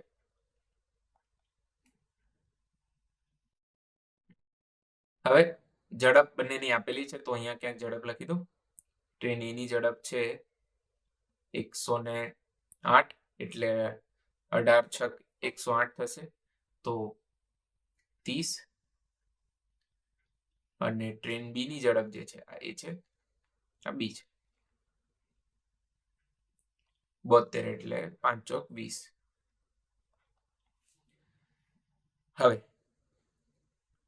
ટ્રેન એ ને ઝડપ વધારે છે, લંબાઈ ઓછી છે, તો બી કરતા 35 સેકન્ડ ઓછી લાગે છે આ ટનલમાંથી પાસ થતા. બંને એકબીજાને અથડાય નહીં, બંને પેરેલલ ટ્રેક પર છે, સમાંતર છે, બાજુમાં આ રીતે નથી, આ રીતે જાય છે. ઓકે, તો બંનેને જે સમય લાગે છે એમાં ટ્રેન એને 35 સેકન્ડ ઓછી લાગે છે, બરાબર. તો તમને ટનલની લંબાઈ પૂછી છે. હવે કોન્સેપ્ચ્યુઅલી જો હું તમને સમજાવું કે આ ટ્રેન કેટલું અંતર કાપશે, બરાબર, અને આ ટ્રેને કેટલું અંતર કાપવું પડે, બરાબર. જો તમને એ કોન્સેપ્ટ ક્લિયર થઈ જશે તો લગભગ આ પ્રશ્ન વાંધો નહીં આવે. ઓકે, તો આ ટ્રેન જે છે અહીંથી અંદર ગઈ, મિનિટ, અહીંથી આ બહાર નીકળી, તો એને ટોટલ કેટલું અંતર કાપ્યું? સેમ વે, જ્યારે આ ટ્રેન છે અહીંથી અંદર ગઈ ને બહાર નીકળી, તો એને કેટલું અંતર કાપ્યું, બરાબર. જો તમને ખબર પડી જતી હોય તો હું તમને અહીંયા બેઝિક એક સૂત્ર લખીને આપી દઉં કે ટ્રેન એ નો સમય અને ટ્રેન બી ના સમયની બાદબાકી કરશો તો એક્ઝેક્ટલી કેટલી મળશે? 35, બરાબર. તો સમય બરાબર તમારે શું લખવાનું છે? બરાબર, વેગ બરાબર અંતર ભાગ્યા સમય. તો સમય બરાબર અંતર ભાગ્યા વેગ, અથવા તો સ્થાનાંતર ભાગ્યા વેગ. તો તમારે લખવાનું તો એક છે સ્થાનાંતર ભાગ્યા વેગ, સ્થાનાંતર ભાગ્યા વેગ, અને વચ્ચે શું થશે? બાદબાકી. અહીંયા આપણે સાપેક્ષ વેગથી નથી સોલ્વ કરી રહ્યા, આને સાપેક્ષ વેગથી પણ કરી શકીએ છીએ, પણ અત્યારે નથી કરી રહ્યા, બંને રીતે જોઈએ છે. તો તમારે અહીંયા એ લખવાનું આવશે ને તમને કંઈક જવાબ મળશે. Clear? So you can pause and try. Okay, so I hope તમે અહીંયા સાચું વિચાર્યું હોય, પણ શક્યતા ખરી કે તમે ખોટું બી વિચાર્યું હોય. તો ટ્રેન એ કેટલું અંતર કાપવું પડે આ ટનલમાંથી પાસ થતા? તો પહેલા તો ક્લિયર છે કે 60L તો કાપવું પડે, પ્લસ ટ્રેનની પોતાની લંબાઈ પણ છે. એટલે જો તમે અહીંયા 62L લીધું હોય તો તમે 100% ખોટા છો, બરાબર. કેમ? 61L આવશે ભાગ્યા VA, માઇનસ અહીંયા શું આવશે? જો તમે 68 લીધું હોય તો પણ તમે ખોટા છો, 64L અપોન VB આવશે. હવે કેમ સર આવું કર્યું? અમને ખબર ના પડી કે કઈ રીતે? તો જો તમે ક્યારે માનશો કે આ ટ્રેન અંદર ઘૂસી? તો તમે કહેશો કે સર એક કામ કરે, આ ડ્રાઈવર અંદર ગયો એટલે આપણે એવું માની લઈશું કે ટ્રેન અંદર ઘૂસી. તો પછી ટ્રેન બહાર ક્યારે આવી? જ્યારે ટ્રેન નો ડ્રાઈવર બહાર આવી ગયો ત્યારે ટ્રેન બહાર આવી કહેવાય. તમે શું કર્યું હશે કે આ ટ્રેન અહીંથી અંદર ઘૂસી એટલે એલ અંતર કાપ્યું. ઓકે, હવે આખી ટ્રેન આ બહાર આવી ગઈ, પાછળનો ગાર્ડ બી બહાર આવી ગયું, એને તમે બહાર આવી માની, એટલે ટોટલ શું થયું અંતર તમારા માટે? 62L થયું. બટ ખરેખર તમે જો એવું વિચારો, પાછળથી વિચારો કે ગાર્ડ અંદર જાય એટલે ટ્રેન અંદર ગઈ, તો આ ટ્રેન અંદર ના ગઈ, આ ટ્રેન અંદર નથી, હવે ટ્રેન ક્યાં ગઈ? અંદર. તો આ ટ્રેન આખી અંદર ગઈ તો હવે કેટલું અંતર કાપશે એનું ગાર્ડ, તો એનું ગાર્ડ પાછળનો આ જે ભાગ છે અહીંથી 60 L અંતર કાપશે અને હવે આ ગાર્ડ બહાર આવ્યું તો પ્લસ બીજા L કાપવું પડે. ઓકે, તો તમે બે રીતે વિચારી શકો છો. ડબલ સ્ટાન્ડર્ડ ના રાખી શકો તમે કે ભાઈ આ ટ્રેન અંદર ગઈ અહીંથી, આ ડ્રાઈવર અંદર ગયો એટલે ટ્રેન અંદર અને ગાર્ડ બહાર આવે એટલે ટ્રેન બહાર. ના, એવું તો ના કરાય. બરાબર, તો અહીંયા સ્વાભાવિક છે તમે કોન્સેપ્ટ સેટ સમજવામાં ભૂલ કરી દીધી એટલે 62 L લઈ લીધું તો જવાબ બી ખોટો આવ્યો છે, કદાચ આવ્યો જ નહીં હોય. ક્લિયર? તો તમારે ક્યારે માનવાનું ટ્રેન આખી અંદર ઘૂસી? જ્યારે આખું ગાર્ડ અંદર ઘૂસી જાય તો આને ટ્રેન અંદર ઘૂસી કહેવાય. બરાબર, અને ક્યારે માનવાનું ટ્રેન બહાર આવી? જ્યારે ગાર્ડ બહાર આવે. તો જ્યારે આટલું જે એડિશનલ અંતર છે L, આ વાળું L, એ ટ્રેને કાપ્યું જ ના કહેવાય. ઓકે, સેમ વે આમાં પણ એ જ થશે ને. આમાં તમે 68 L કેમ લીધું? આ 4L અને આ 4L બહાર આવ્યું હોય. ખરેખર એવું ના હોય. ઠીક છે, તો 61L upon VA, 64L upon VB. VA કેટલા છે? તો VA છે 30, VB કેટલા છે? 20 છે, તો 64 ભાગ્યા 20 L. લસા શું લેવાશે અહીંયા? 60, તો 30 ગુણ્યા શું કરવાના? 2.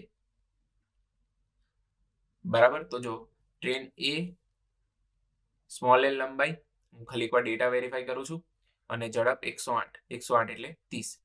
બરાબર છે, બધું બરાબર છે. તો 61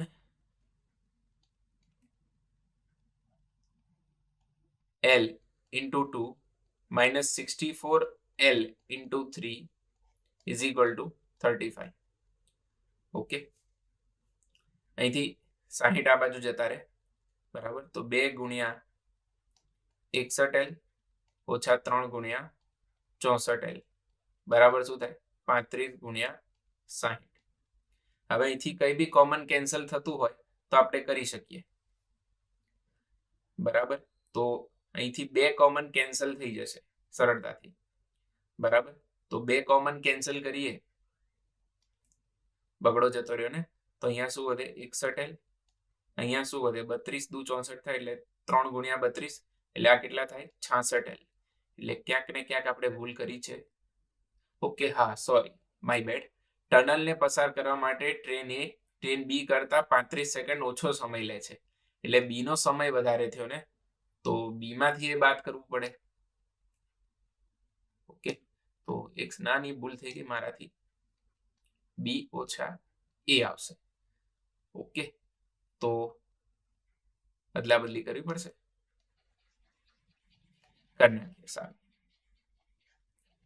એ ઋણ જવાબ આવે, કઈ ખાસ ફરક ના પડે, પણ આ તો સાચું સોલ્યુશન લખવું છે એટલે. તો આને કેટલું અંતર કાપવું પડ્યું? 64L 20 ની ઝડપથી. આને કેટલું અંતર કાપવું પડ્યું? 61L 30 ની ઝડપથી. અને અહીંયા શું આવશે? 35. ઓકે, તો 60 લસા લઈ લઈએ, તો 64 ગુણ્યા શું આવશે? 3 માઇનસ 61 ગુણ્યા 2 બરાબર 35. અહીંથી 2 કોમન કેન્સલ કરી દઈએ. ઓકે, કરી નાખીએ ને, તો અહીંયા શું આવે? 32 into 3. ઓકે, લખી દઉં છું, ચલો એક step. 32 into 3 minus 61L is equal to 35 હતું, અને 60 એટલે અહીંયા શું આવી જશે? 30.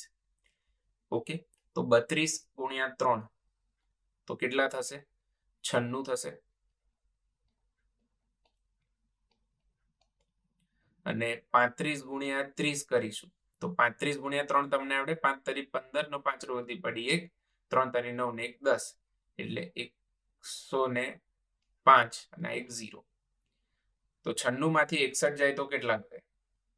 તો 20 ને 9 29, 29 ને 6 35, એટલે 35L વધે 1050 થાય. તો L બરાબર કેટલા આવે? તો અહીંયા જો તમે કરો 1050 ને 35 બરાબર છે, તો શું જવાબ આવશે? તો 35 નો જ ઘડિયો અહીંયા ચલાવવો પડે, 3 વડે ભાગ ચાલશે એટલે 30 આવશે. તો અહીંયા આવશે 30 મીટર. તો તમને કેપિટલ L પૂછ્યું છે તો એ કેટલા આવશે? કેપિટલ L બરાબર 60 ટાઈમ્સ સ્મોલ L, તો 6 તરી 1800 મીટર. અહીંયા ભાગ ચલાવીને તમારે સેટ કરવું હોય તો કરી શકો છો, કોઈ જ વાંધો નહીં. 105 જ થશે, બરાબર. 35 3 કરશો ને અને એક 0 અહીંયા ખાલી એડિશનલ આવી જશે, બરાબર. તો આની સાથે આ થયો પ્રશ્ન પૂરો. હવે આને સાપેક્ષ વેગથી કરવો હોત, બરાબર છે, તો સાપેક્ષ વેગથી કઈ રીતે કરાય? પણ જેમ મેં કીધું, સમય તમને એક્ઝેક્ટ નથી આપ્યો, 35 સેકન્ડ ઓછો આપ્યો છે, તો એ કારણથી મેં અહીંયા સાપેક્ષ વેગથી નથી કર્યું. મને એવું કહી દીધું હોત કે 10 સેકન્ડ લાગે છે, તો આપણે સિમ્પલી સાપેક્ષ વેગ લઈ લે.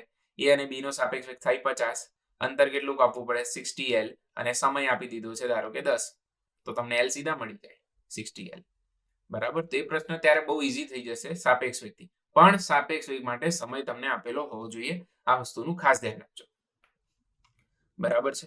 પછી 90 કિલોમીટર પ્રતિ કલાક પર ટ્રેન એમાં બેઠેલો યાત્રી ગતિ કરતા તેની વિરુદ્ધ દિશામાં પસાર થતી ટ્રેન બી ને 8 સેકન્ડ માટે જોવે છે. સારું કહેવાય. તો આ ટ્રેન એ છે, ટ્રેન બી છે, થોડી બગડી ગઈ, સુધારી દઈએ. ઓકે, તો ટ્રેન એ કેટલી ઝડપથી જાય છે 90, તો 18 પંચા 90 તો 25, અને ટ્રેન બી 54 ની ઝડપથી જાય છે, તો ટ્રેન બી 18 તરી 54 એટલે 15 ની ઝડપથી જઈ રહી છે. તો ટ્રેન બી ની લંબાઈ કેટલી? હવે કેટલી સેકન્ડ માટે જોયું 8. હવે તમને ક્લિયર થઈ ગયું, સમય આપ્યો તો તમે સાપેક્ષ વેગ લઈ શકો. તો ત્યારે આ બંને વચ્ચેનું અંતર શું હશે? અચળ. એટલે બંનેની લંબાઈ કેવી હશે?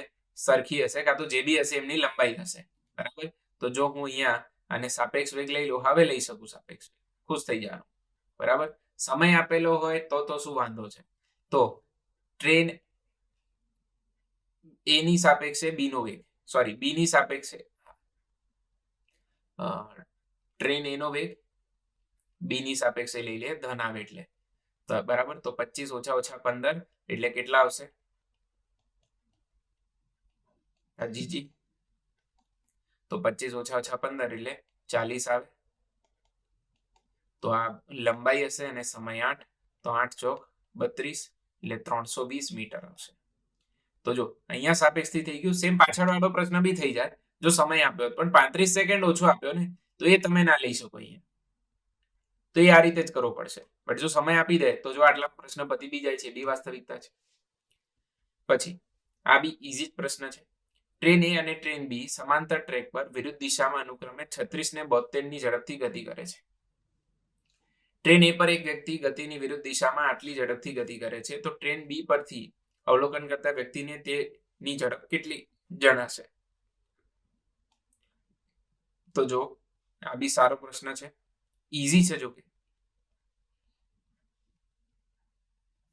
તો આ રીતે બે ટ્રેન છે, પાછળ આપણે ટાયર નતા દોર્યા ટ્રેનને, પણ વાંધો નહીં. તો ટ્રેન પહેલી આ રીતે જઈ રહી છે, તો કેટલો છે?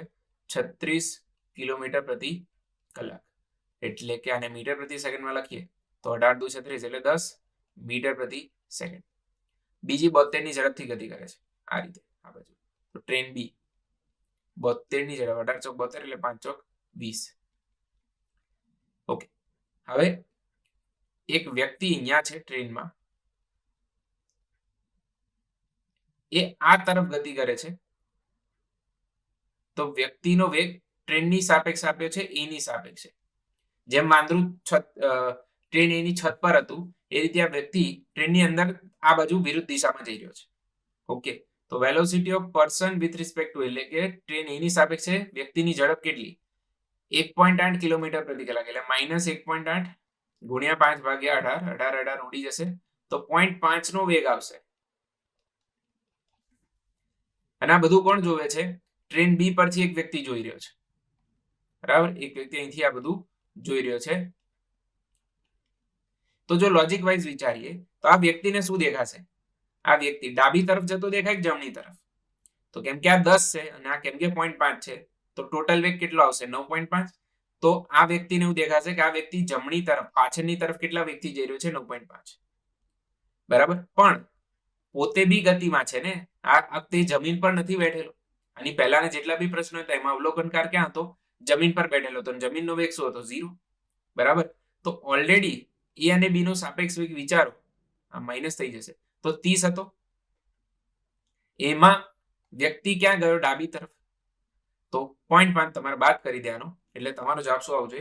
29.5. ઓકે. હવે શું છે, કઈ રીતે છે, બધી જ વસ્તુ સમજાવું તમને. ક્લિયર? તો તમારે શોધવાનું શું છે? પર્સનનો વેગ બી ની સાપેક્ષે. તો તમે સૂત્ર લખો, વીપીબી એટલે પર્સનનો વેગ જમીનની સાપેક્ષે ઓછા પર્સનનો વેગ, બરાબર. વીપીબી એટલે આવું થાય. તો આપણે આ શોધવું છે. વીપીજી નથી ખબર, પર્સનનો જમીનની સાપેક્ષે વેગ. ટ્રેનનો જમીનની સાપેક્ષે વેગ આપણને ખબર છે, બરાબર. કેટલો છે? તો -20 છે. અને પર્સનનો કેટલો? જમીનની સાપેક્ષે. તો આ વાળું જે છે એ સૂત્ર લઈ લઈએ, તો શું આવશે? વીપીએ જીજી. તો આ વીપીજી છે. તો આ -0.5 અને આ માઇનસ ડાબી બાજુ જાય તો +10. તો કેટલો આવ્યો? આ તો આપણને ખબર જ હતી ને, લોજિક વાઇઝ તો આપણે જોયું કેટલો આવે છે? 9.5 મીટર પ્રતિ સેકન્ડ. એટલે સ્વાભાવિક છે આ 10 છે, આ 0.5 છે, તો ઇફેક્ટિવ વેગ આ બાજુ 9.5 આવે, બરાબર. તો એ 9.5 ક્યાં લખીશું? અહીંયા. તો માઇનસ માઇનસ પ્લસ એટલે 20 ને 9 29.5. બરાબર. તો આ વ્યક્તિ જે છે ટ્રેન બી માં, એને 29.5 ના વેગથી ક્યાં જતો દેખાય? જમણી તરફ. કોન્સેપ્ચ્યુઅલી તમે વિચારો, આ બધું સાઈડમાં મૂકો. આ બંનેનો સાપેક્ષ વેગ પહેલા કેટલો છે? 10 ને 20 એટલે 30. એમાં ઊંધો ફાટ્યો આ બાજુ ગયો, તો 30 માંથી 0.5 હટાવી દો, એટલે ઇફેક્ટિવલી આખો પાર્ટ ક્યાં જતો જો દેખાશે? આ બાજુ 29.5 થી. ક્લિયર? તો આ પ્રશ્નનો જવાબ આવશે. એન્ડ લાસ્ટ ક્વેશ્ચન જોઈએ આજનો, દેન લેક્ચર પૂરું. અહીંનો લેક્ચર થોડો લાંબો છે, તમે પાર્ટ્સમાં જોઈ શકો છો, તે મેં સ્ટાર્ટિંગમાં જ કીધું હતું. ઓકે. હવે છે 60 મીટર લાંબી એક મુસાફર ટ્રેન 80 કિલોમીટર પ્રતિ કલાકની ઝડપથી ગતિ કરે છે. એક બીજી 120 મીટર લાંબી માલગાડી 30 ની ઝડપથી ગતિ કરે છે. તો જ્યારે બંને ગાડીઓ પ્રતિ કલાક છે, અહીંયા બાય ધ વે, બરાબર, આ જે છે પ્રતિ કલાક લખીને આપ્યા છે. તો બંને ગાડીઓ એક જ દિશામાં ગતિ કરતી હોય ત્યારે અને વિરુદ્ધ દિશામાં ગતિ કરતી હોય ત્યારે સમયનો ગુણોત્તર શોધો. એટલે આમાં સમય જ પૂછ્યો છે. તો જો આપણે સાપેક્ષ વેગ લઈ લઈએ તો બંને ટ્રેન વચ્ચેનું અંતર શું થઈ જાય? અચળ. બરાબર. હવે શું કેસ છે પહેલા એ વિચારી લઈએ. તો પહેલા કેસમાં આ 60 મીટર લાંબી ટ્રેન છે અને બીજી એક 120 મીટર લાંબી ટ્રેન છે. તો પહેલા 120 મીટર દોરીએ.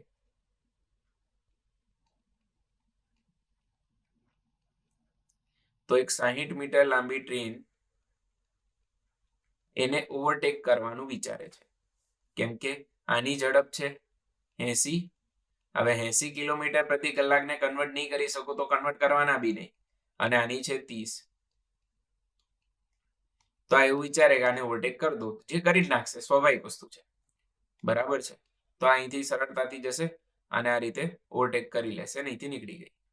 તો ટોટલ અંતર કેટલું કાપ્યું?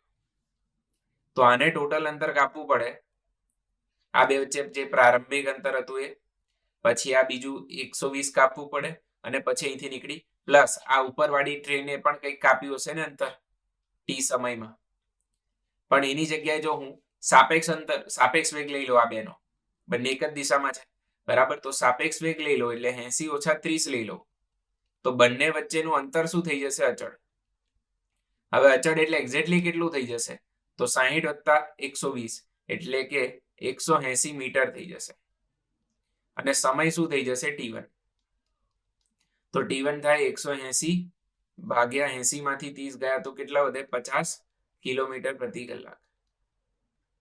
બીજો કિસ્સો વિચારો કે જેમાં બંને ટ્રેન એકબીજાને ક્રોસ કરી રહી છે. 120 60. ઓકે. તો આમ જઈ રહી છે, આમ જઈ રહી છે, બંને એકબીજાને ક્રોસ કરશે. અત્યારે બી જો હું આ બેનો સાપેક્ષ વેગ લઈ લઉં 80 અને 30, તો આ બે વચ્ચેનું અંતર ફરીથી શું થઈ જશે? અચળ.